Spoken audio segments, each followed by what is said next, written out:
ওমরার শুরু থেকে শেষ পর্যন্ত কি কি কাজ করতে হয় যদি দয়া করে একটু বলতেন। ওমরার কাজগুলো খুব বেশি না। আমরা মনে করি ওমরা অনেক জটিল কোনো কাজ। ওমরা পারফর্ম করা এটা খুব সহজ একটা কাজ। সর্বপ্রথম কাজ হলো আপনার দেশ থেকে আপনি যখন যাবেন মিকাতে গিয়ে গোসল করে উত্তম রূপে হাতের চুল নখ ইত্যাদি, শরীরের চুল নখ ইত্যাদি থাকলে অবাঞ্ছিত এগুলো কেটে পরিষ্কার হয়ে ফ্রেশ হয়ে গোসল করে এহরামের কাপড়, সেলাই ছাড়া কাপড় পরবেন, পরে লাব্বাইকা উমরাতান নিয়ত করবেন। কার পক্ষ থেকে করলে? লাব্বাইকা উমরাতান আন অমুক অমুক, মনে মনে নিয়ত করলে হবে জমুকের তরফ থেকে লাব্বাইকা উমরাতান, বাস নিয়ত করে ফেললেন। এরপরে আপনি রওনা দিবেন। সাধারণত বিমানে গেলে মিকাত থেকে এহরাম পরা যায় না, তাহলে আপনি ঢাকা এয়ারপোর্ট থেকেও পড়তে পারেন, অথবা এহরামের কাপড় নিয়ে বিমানে ঘোষণা দেয় যে এখন আমরা মিকাত ক্রস করব, তখন আপনি পরে ফেলতে পারেন যদি অল্প সময় পান। আর নাহলে এখান থেকে এহরামের কাপড় পরে থাকলে নিয়তটা তখন করলেন লাব্বাইকা উমরাতান, বাস শুরু হয়ে গেল এহরাম পরা একটা কাজ শেষ। এহরাম পরার পরে আপনি তালবিয়া পড়বেন, লাব্বাইক আল্লাহুম্মা লাব্বাইক লাব্বাইক লা শারীকা লাক লাব্বাইক ইন্নাল হামদা ওয়ান নি'মাতা লাকা ওয়াল মুলক লা শারীকা লাক। এটা পাঠ করতে করতে আপনি পুরো পথে যেতে থাকবেন। পুরুষরা জোরে জোরে পাঠ করবে, মহিলারা আস্তে আস্তে। বাস দুইটা কাজ হয়ে গেল, এহরাম পরা, গোসল করে উত্তম রূপে মিকাত থেকে নিয়ত করা এবং তালবিয়া পড়তে থাকা।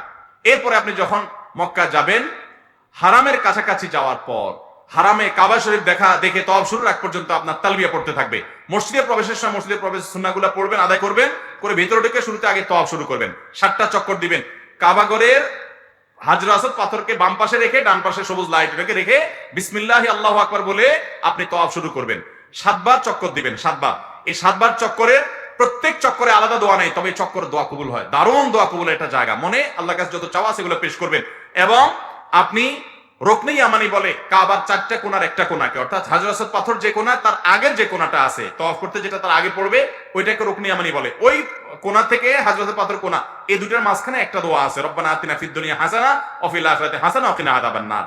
আর যেহেতু এটা আপনার তওয়াফে জিয়ারা বলে, এটা প্রথম তওয়াফ, অতএব উমরার তওয়াফ, এইজন্য আপনি এহরামের কাপড় পুরুষরা ডান পাশের বগলের নিচ দিয়ে বাম পাশে কাঁধের উপরে ফেলবেন।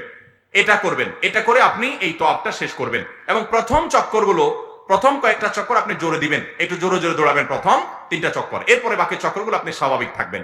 তো এই যে তওয়াফ 7টা দিবেন আপনি, প্রত্যেকবার হাজরের পাথরের কাছে আসলে হাত দিয়ে ইশারা দিয়ে আল্লাহু আকবার বলবেন, বাস। আবার আপনি দোয়া করতে থাকবেন, এভাবে 7 চক্কর দিবেন। তওয়াফ করা শেষ, আপনি মাকাম ইব্রাহিমকে সামনে রেখে অথবা হারামের যে কোনো জায়গায় দাঁড়িয়ে 2 রাকাত সালাত পড়বেন। প্রথম রাকাতে সূরা কাফিরুন, দ্বিতীয় রাকাতে সূরা কুল হুয়াল্লাহ। আর এই নামাজের আগে সম্ভব হলে কাবা ঘরের যে চৌকাট মুলতাজাম বলে ওইটা ধরে আপনি আল্লাহর কাছে দোয়া করবেন। এরপরে 2 রাকাত নামাজ পড়লেন, পড়া শেষ, জমজম পানি পান করে আপনি সাফা মারওয়া সাই করবেন। প্রথমে সাফা পাহাড়ে যাবেন এবং পড়বেন যে ইন্নাস সাফা ওয়াল মারওয়াতা মিন শাআইরিল্লাহ ফামান হাজ্জাল বাইতা ওয়াতামারা ফালা জুনাহা আলাইহি আন ইয়াতাওয়াফা বিহিমা। পুরো আয়াত পড়তে না পারলে ইন্নাস সাফা ওয়াল মারওয়াতা মিন শাআইরিল্লাহ এটুকু পড়লেও চলবে, যে সাফা এবং মারওয়া আল্লাহর নিদর্শনের অংশ। এরপর আপনি সাফা পাহাড়ে দাঁড়িয়ে লা ইলাহা ইল্লাল্লাহু ওয়াহদা আনজাযা ওয়াদা ওয়া নাসারা আবদা ওয়া হাজামাল আহজাবা ওয়াহদা এটা পড়বেন। এবং লা ইলাহা ইল্লাল্লাহু ওয়াহদাহু লা শারীকা লাহু লাহুল মুলকু ওয়া লাহুল হামদ ওয়া হুয়া আলা কুল্লি শাইইন কাদির এটা পড়বেন। এরপর আপনি কিবলার দিকে ফিরে 2 হাত তুলে, ওই যে কাবা শরীফের দিকে ফিরে 2 হাত তুলে মন খুলে দোয়া করবেন। দোয়া কবুলের জায়গায় সাফা পাহাড়। সাফা পাহাড় থেকে নবী সাল্লাল্লাহু আলাইহি ওয়াসাল্লাম সর্বপ্রথম ইসলাম প্রকাশ্যে প্রচার শুরু করেছেন, সেই স্মৃতি বিজড়িত জায়গা। আপনি দোয়া করবেন। এটা ইব্রাহিম আলাইহিস সালাম এবং ইসমাঈল আলাইহিস সালাম এবং মা হাজেরার স্মৃতি বিজড়িত জায়গা। যাই হোক, সাফা পাহাড়ে দোয়া করার পর এরপর আবদাউ বিমা বাদাল্লাহু বি, আল্লাহ সাফার নাম আগে শুরু করছেন, তো আমি এখান থেকে সাই করা শুরু করছি। হেঁটে যাবেন হলো কোথায়? মারওয়া। মারওয়া যাইতে মাঝখানে 2টা সবুজ লাইটের জায়গা পড়বে, ওখানে পুরুষ একটু জোরে হাঁটবেন, বাস এইটুকু। এবং এই সাইর সময় আপনি জিকির আজকার তাসবিহ তেলাওয়াত করতে পারেন। তওয়াফের সময় ওযু থাকতে হবে, সাইর সময় ওযু না থাকলেও হয়ে যাবে, কিন্তু ওযু থাকলে ভালো। এবং তওয়াফ সাইর মধ্যে ওযু ছুটে যায়, ওযু করে এসে আবার যেখান থেকে ছুটছে ওখান থেকে আবার কন্টিনিউ করতে পারবেন।